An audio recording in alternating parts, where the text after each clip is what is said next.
भक्त और भगवान का कहाँ तक करूं बखान। ओ नाम देव से जगत में हो गए भक्त महान। श्रोताओं, नामदेव से जगत में हो गए भक्त महान। उन्हीं की कृपा से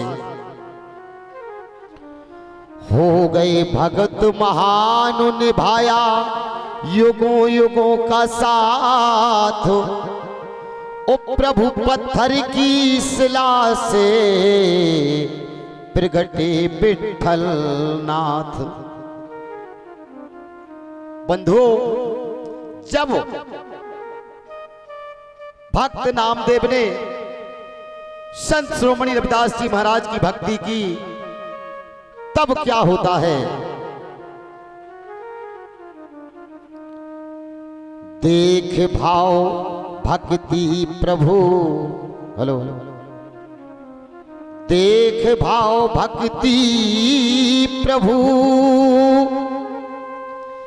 आन बढ़ाते बंस।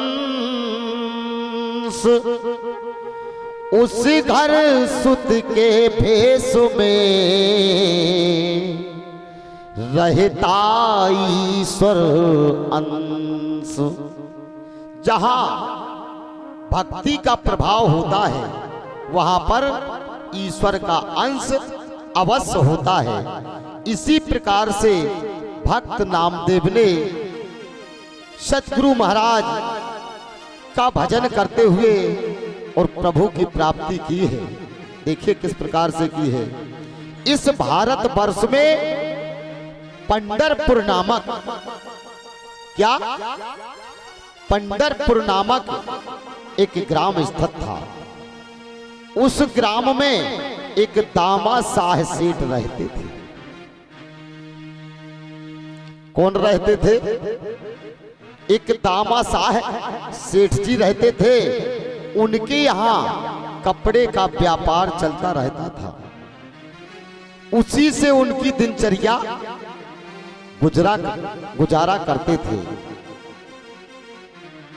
तो श्रोता बंधुओं, संत रविदास और संत नामदेव जी और संत कबीरदास जी और संत सेन जी, ये चारों प्रभु के परम भक्त, जिसमें इनके सबसे आगे अनुयायी संत शिरोमणि रविदास जी महाराज थे। तो कुछ समय पश्चात उनके यहाँ एक पुत्र की प्राप्ति हो जाती है। उस पुत्र के प्रेम में मात्र पिता मन हर्षित रहने लगते थे, क्योंकि पुत्र का भी स्वभाव ऐसा ही था।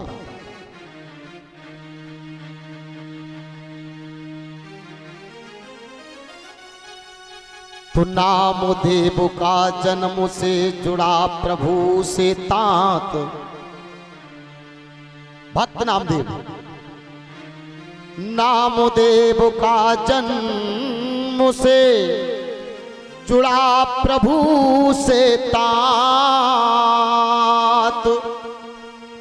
ओ विठल विठल नाम को जपते दिन और रात। जैसे संत शिरोमणि रविदास जी महाराज पार ब्रह्म को, निरंकार उस परमात्मा को जपते हैं, उन्हीं की भक्ति को देख करके उन्हीं के परम भक्त वैसे ही नामदेव थे।